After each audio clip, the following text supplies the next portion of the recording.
hello students आज আমি আলোচনা কৰিম ক্লাস 7 আমাৰ বিজ্ঞানত থকা 4 নম্বৰ পাঠ পোহৰৰ সৈতে ধেমালি ছা আৰু প্ৰতিফলন এই পাঠৰ অন্তৰ্গত পাঠভিত্তিক ক্ৰিয়াকলাপত থকা গোটেইখিনি প্ৰশ্নৰ উত্তৰ আলোচনা কৰা হ'ব স্টুডেন্টস তোমালোকে ক্লাসটো স্কিপ নকৰাকৈ শেষলৈকে চাই থাকিবা কাৰণ প্ৰশ্নৰ উত্তৰবোৰ একেবাৰে ছুটিকৈ লিখি দিয়া হৈছে এতিয়া আমি পলম নকৰাকৈ তোমালোকৰ অনুশীলনীত থকা প্ৰশ্নবোৰ আলোচনা কৰিম যেনেকৈ 1 নম্বৰত দিয়া আছে শুদ্ধ উত্তৰৰ গলটো সম্পূৰ্ণকৈ পূৰ কৰা এটা প্ৰশ্ন দিয়া আছে আৰু চাৰিটা উত্তৰ দিয়া আছে যোনটো শুদ্ধ হয় হেতু তোমালোকে পূৰ কৰিব লাগিব যেনেকৈ তলৰ কোনটো পোহৰৰ কৃত্ৰিম উৎস এ নম্বৰত আছে সূৰ্য বি নম্বৰত আছে জোনাকী পৰুৱা সি নম্বৰত জেলি মাছ আৰু ডি নম্বৰত আছে বৈদ্যুতিক বাল্ব ইয়াৰ শুদ্ধ উত্তৰ হ'ব ডি টু হ'ব শুদ্ধ উত্তৰ যে পোহৰৰ কৃত্ৰিম উৎস কোনটো বৈদ্যুতিক বাল্ব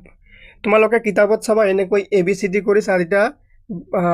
বাকচ দিয়া আছে যেনেকৈ ডি নম্বৰটো শুদ্ধ উত্তৰ হয় ডি নম্বৰটো তোমালোকে পূৰ কৰি দিবা এনেকৈ আৰু প্ৰশ্নৰ উত্তৰবোৰ লগে লগে কৰি লবা এতিয়া দ্বিতীয় নম্বৰ প্ৰশ্নত দিছে যে ছা গঠনৰ বাবে তলৰ কোনটো উপাদান প্ৰয়োজনীয় নহয় ছা এটা গঠন কৰিবলৈ কি উপাদান লাগে হেতু জানিলেহে আমি গম পাম যে কোনটো প্ৰয়োজন নহয় সো বস্তুৰ ৰং সি নম্বৰটো এটো প্ৰয়োজন নহয় বাকি পৰ্দা লক্ষ্য বস্তু পোহৰৰ উৎস এই কেইটা বস্তুৰ প্ৰয়োজন হয় কিন্তু বস্তুৰ ৰংটোৰ প্ৰয়োজন নহয় এটা ছা গঠন কৰিবলৈ এতিয়া নেক্সট দিয়া আছে ছাৰ ৰং হৈছে ছাৰ ৰং কি তোমালোকে ক'ব পাৰিবা না ছাৰ কোনো ৰং নাই সো ইয়াৰ উত্তৰ হ'ব কেৱল কলা ছাৰ ৰং হল কি কেৱল কলা তাৰ পিছত নেক্সট দিয়া আছে তলৰ কোনবিধ পদাৰ্থৰ মাজেৰে আমি দেখা পাব পাৰো ইয়াৰ শুদ্ধ উত্তৰ হ'ব যে এখন সি নম্বৰত আছে শস্য কাচৰ গ্লাস এখনৰে আমি দেখা পাব পাৰো ঠিক আছে সি নম্বৰটো কাৰেক্ট অপশন এতিয়া নেক্সট প্ৰশ্নত দিছে হিমাই এখন সমতল দাপনৰ পৰা 3 মিটাৰ দূৰত আছে যদি তাই দাপনৰ পিনে কেইখোজমান আগবাঢ়ে তেন্তে দাপনত প্ৰতিবিম্বৰ আকাৰ কি পৰিৱৰ্তন হ'ব ইয়াৰ শুদ্ধ উত্তৰ হ'ব সি2 যে আকাৰ একেই থাকিব ঠিক আছে সি অপশনটো কাৰেক্ট হ'ব আকাৰ একেই থাকিব এতিয়া 2 নম্বৰত দিয়া আছে খালি ঠাই পূৰ কৰা মই উত্তৰবোৰ একেবাৰে লিখি দিছো তোমালোকে সেম এনেকৈ খালি ঠাইত উত্তৰবোৰ লিখি ৰাখিবা পৰীক্ষাৰ আগত তোমালোকে ৰিভিজন কৰাত সুবিধা হ'ব যেনেকৈ 1 নম্বৰত দিয়া আছে ছাৰ কোনো ৰং নাই খালি ঠাইত তোমালোকে ৰং বুলি লিখি লবা তোমালোকৰ কিতাপত চাবা ইয়াত খালি আছে সো খালি ঠাইত কি হ'ব ৰং হ'ব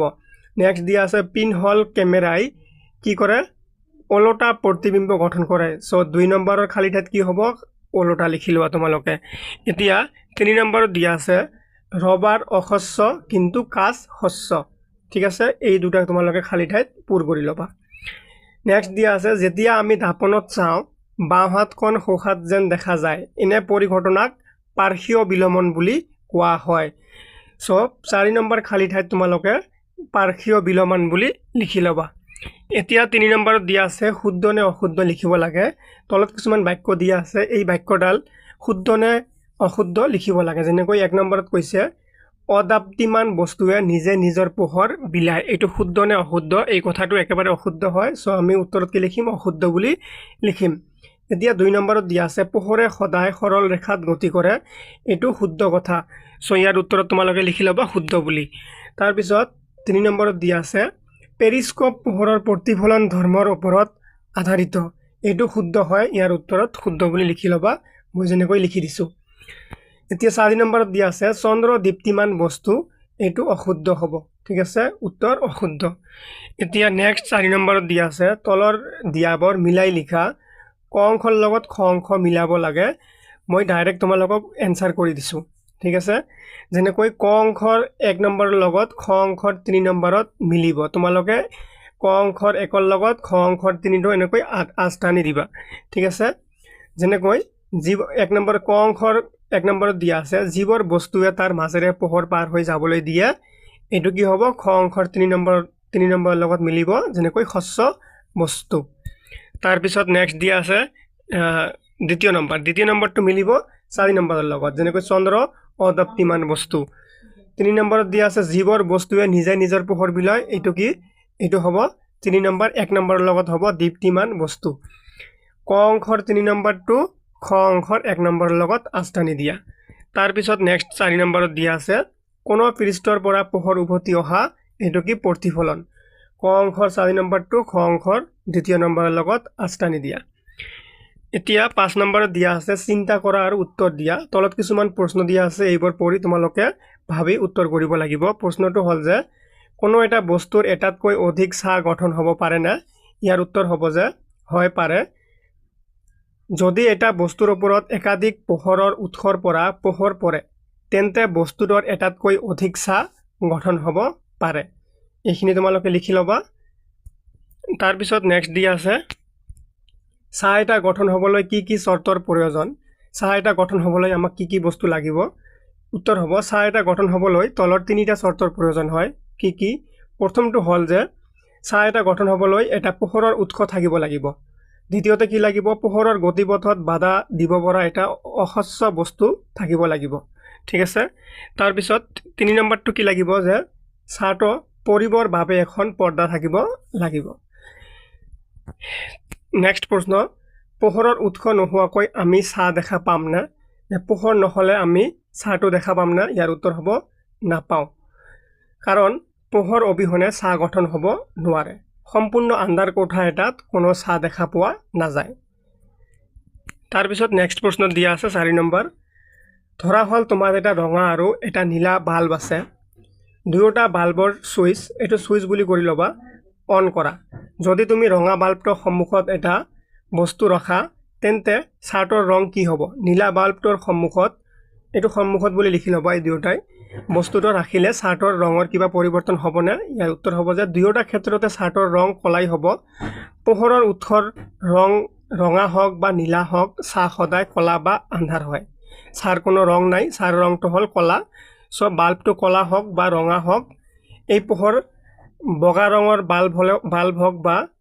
ৰঙা ৰঙৰ বাল্ব হওক বা নীলা ৰঙৰ বাল্ব হওক ইয়াৰ পোহৰটোৰ ছাটো সদায় কলাই হ'ব ছাৰ কোনো ৰং নাই ছাৰ ৰং এটাই কলা বা আন্ধাৰ কাৰণ ছা হল পোহৰ নখমোৱা এটা অঞ্চল গতিকে ছাটোৰ ৰঙৰ কোনো পৰিৱৰ্তন নহয় এতিয়া 5 নম্বৰ প্ৰশ্ন দিয়া আছে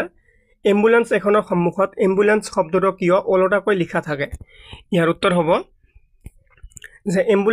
এম্বুলেন্সৰ আগত চলি থকা গাড়ীৰ চালকজনে যেতিয়া নিজৰ গাড়ীৰ ৰিয়াৰ ভিউ দাপনত পিছলৈ চায় তেতিয়া দাপনৰ পাৰ্শ্বীয় বিলোমান ধৰ্মৰ বাবে সেই ওলোটাকৈ লিখা শব্দটো পোন হৈ সম্পূৰ্ণ স্পষ্টকৈ এম্বুলেন্স বুলিব পাৰে ইয়াৰ ফলত তেওঁ এম্বুলেন্সখনক সোনকালে বাট এৰি দিব পাৰে তাৰ পিছত এতিয়া 6 নম্বৰ প্ৰশ্ন দিয়া আছে যে ৰাতি চন্দ্ৰটো উজ্জ্বল দেখা যায় সেইভাবে আমি চন্দ্ৰক দীপ্তিমান বস্তু বুলি ক'ব পাৰো না উত্তৰ হ'ব নোৱাৰো চন্দ্ৰৰ নিজা কোনো পোহৰ নাই ই কেৱল ইয়াৰ ওপৰত পৰা সূৰ্যৰ পোহৰ প্ৰতিফলিত কৰেহে যেহেতু ই নিজে পোহৰ উৎপন্ন নকৰে সেয়েহে চন্দ্ৰ এটা অদীপ্তিমান বস্তু উত্তৰবোৰ একেবাৰে চুটিকৈ আৰু সহজ ভাষাত বুজি পোৱাকৈ লিখি দিয়া হৈছে সো তোমালোকে এইবোৰ ভালকৈ পঢ়িবা ডাইৰেক্ট পৰীক্ষাত আহিব 7 নম্বৰ প্ৰশ্ন দিয়া আছে ধৰা হল তুমি আন্ধাৰ কোঠা এটাত আছা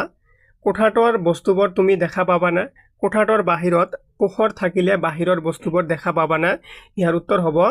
আন্ধাৰ কোঠাৰ ভিতৰত বস্তুবোৰ দেখা পোৱা নাযাব কাৰণ সেই বস্তুবোৰৰ পৰা কোনো পোহৰ প্ৰতিফলিত হৈ আমাৰ চকুলৈ অহা নাই কিন্তু কোঠাৰ বাহিৰত পোহৰত থাকিলে বাহিৰৰ বস্তুবোৰ নিশ্চয় দেখা পোৱা যাব কাৰণ বাহিৰৰ বস্তুবোৰৰ ওপৰত পোহৰ প্ৰতিফলিত হৈ আমাৰ চকু পায়হি ঠিক আছে এতিয়া 8 নম্বৰ প্ৰশ্ন দিয়া আছে আকাশত উৰি থকা বিমান এখনৰ ছা আমি কিয় দেখা নাপাওঁ ইয়াৰ শুদ্ধ উত্তৰ হ'ব যে আকাশত উৰি থকা বিমান এখন মাটিৰ পৰা বহুত ওপৰত থাকে বিমানখনে পোহৰ বাধা দি ছাৰ সৃষ্টি কৰিলেও বিমানখন বহুত উবলিত থকাৰ বাবে সূৰ্যৰ পোহৰ চৌদিশৰ পৰা ভাঁজ খাই অহা বাবে মাটি পৰ্যন্ত সেই ছাটো আহি নপৰে বা অতি পাতল হৈ মিলি যায় অৰ্থাৎ পৰ্দাখন উৎস আৰু বস্তুতকৈ বহুত দূৰত থকা বাবে ছাটো দৃশ্যমান নহয় তাৰ পিছত এতিয়া 9 নম্বৰ প্ৰশ্ন দিয়া আছে যে পিনহল কেমেৰাৰ নীতি কি পিনহল কেমেৰাৰে সৃষ্টি হোৱা প্ৰতিবিম্বৰ বৈশিষ্ট্যবোৰ কি কি ইম্পৰ্টেন্ট প্ৰশ্ন ইয়াৰ উত্তৰ হ'ব নীতি হল যে পিনহল কেমেৰা পোহৰে সদায় সৰল ৰেখাত গতি কৰে এই নীতিৰ ওপৰত প্ৰতিষ্ঠিত বৈশিষ্ট্যসমূহ প্ৰথমটো প্ৰতিবিম্বটো সদায় ওলোটা হয় ঠিক আছে তাৰ পিছত কি হ'ব দ্বিতীয় নম্বৰ প্ৰতিবিম্বটো বাস্তৱ বা প্ৰকৃত হয় আৰু 3 নম্বৰটো হ'ব যে প্ৰতিবিম্বৰ ৰং বস্তুটোৰ ৰঙৰ সৈতে একে হয় তাৰ পিছত 10 নম্বৰ প্ৰশ্ন যে সীমাই এখন সমতল দাপনৰ সন্মুখত এইটো সন্মুখত বুলি লিখি ল'বা 6 মিটাৰ দূৰত্বত থিয় হৈ আছে দাপনখনৰ পিনে 1 মিটাৰ আগুৱাই গ'লে মিনা আৰু প্ৰতিবিম্বৰ মাজৰ দূৰত্ব কিমান হ'ব এইটো হ'ব বুলি লিখি ল'বা তোমালোকে ঠিক আছে এতিয়া উত্তৰ হ'ব যে প্ৰথমতে মিনা দাপনৰ পৰা 6 মিটাৰ দূৰত আছিল 1 মিটাৰ আগুৱাই যোৱাৰ পিছত দাপনৰ পৰা মিনাৰ দূৰত্ব হ'ব 6 - 1 = 5 মিটাৰ ঠিক আছে কিমান দূৰত থাকিব 5 মিটাৰত থাকিব আমি জানো যে সমতল দাপনত বস্তু যিমান দূৰত থাকে প্ৰতিবিম্ব দাপনৰ ভিতৰত সমানেই দূৰত্বত গঠন হয় সেই কাৰণে কিমান দূৰত থাকিব 5 মিটাৰ দূৰত থাকিব সো গতিকে দাপনৰ পৰা প্ৰতিবিম্ব দূৰত্ব হ'ব 5 মিটাৰ গতিকে মিনা আৰু প্ৰতিবিম্বৰ মাজৰ মুঠ দূৰত্ব হ'ব 5 + 5 সমান কিমান হ'ব 10 মিটাৰ হ'ব এতিয়া নেক্সট প্ৰশ্ন তলৰ বস্তু বা পদাৰ্থবোৰক শস্য অশস্য ইষৎ শস্য দীপ্তিমান বা অদীপ্তিমান হিচাপে শ্ৰেণী বিভাজন কৰা তলত কিছুমান পদাৰ্থৰ নাম দিয়া আছে এই পদাৰ্থৰ নামবোৰ তোমালোকে শ্ৰেণী বিভাজন কৰিব লাগিব কোনটো শস্য হয় কোনটো অশস্য কোনটো ইষৎ শস্য দীপ্তিমান আৰু অদীপ্তিমান হিচাপে শ্ৰেণী বিভাজন কৰিব লাগে এই গোটেইখিনি পদাৰ্থৰ নাম দিয়া আছে আমি শ্ৰেণী বিভাজন কৰিম এতিয়া সুন্দৰকৈ যেনেকৈ প্ৰথমতে আমি শ্ৰেণী বিভাজন কৰিম শস্য ইয়াৰ ভিতৰত কি শস্য পদাৰ্থ আছে প্ৰশ্নত সম্পূৰ্ণ শস্য পদাৰ্থ পৃথককৈ দিয়া নাই কিন্তু পৰিষ্কাৰ কাচ থাকিলে শস্য হলহেঁতেন ঠিক আছে এতিয়া অশস্য এটুকুৰা কাঠ এটু অশস্য হ'ব এটুকুৰা শিল অশস্য এখন এলুমিনিয়ামৰ পাত এখন দাপন এইবিলাক কি অশস্য মানে যাৰ যোনবোৰ পদাৰ্থৰ মাজেৰে আমি দেখা নাপাওঁ সেইবোৰ অশস্য যেনেকৈ কাচ হ'ল শস্য পদাৰ্থ কাচৰ মাজেৰে আমি দেখা পাব পাৰোঁ সেইকাৰণে ইয়াত শস্য পদাৰ্থ একো দিয়া নাই সেইকাৰণে ইয়াত এটাও লিখা হোৱা নাই তাৰপিছত এতিয়া কি আছে ইষৎ শস্য কি পদাৰ্থ ইয়াত দিয়া আছে কুঁৱলীযুক্ত কাচ এখন চিডি এই দুটা হ'ল কি ইষৎ শস্য কাচ তাৰপিছত দীপ্তিমান পদাৰ্থ কি আছে ইয়াত সূৰ্য টিউবলাইট জোনাকী পৰুৱা এইবোৰ কি দীপ্তিমান যোনবোৰ পদাৰ্থয়ে নিজে পোহৰ সৃষ্টি কৰিব পাৰে সেইবোৰ কি দীপ্তিমান পদাৰ্থ আৰু অদীপ্তিমান পদাৰ্থ কি আছে এখন দাপন এটুকুৰা কাঠ কুঁৱলীযুক্ত কাচ এটুকুৰা শিল চন্দ্ৰ এখন চিডি এখন এলুমিনিয়ামৰ পাত এইবোৰ হ'ল কি অদীপ্তিমান পদাৰ্থ ঠিক আছে এই টুকাখিনি তোমালোকক বুজি পোৱাৰ কাৰণে লিখি দিয়া হৈছে তোমালোকে পাৰিলে নিজে পঢ়ি ল'বা এইখিনি উত্তৰত লিখিব নালাগে ঠিক আছে এনেকৈ তোমালোকৰ এই 4 নম্বৰ পাঠটো আলোচনা কৰা হৈ গ'ল যিমানখিনি প্ৰশ্ন আছিল আমি ভালকৈ আলোচনা কৰিলোঁ আৰু প্ৰশ্নৰ উত্তৰবোৰ একেবাৰে ছুটিকৈ লিখি দিয়া হৈছে তোমালোকে আশা কৰিছোঁ বুজি পাইছা লাইক কমেণ্ট কৰি শ্বেয়াৰ কৰি দিবা আৰু সাবস্ক্ৰাইব কৰিবলৈ নাপাহৰিবা ধন্যবাদ সকলোকে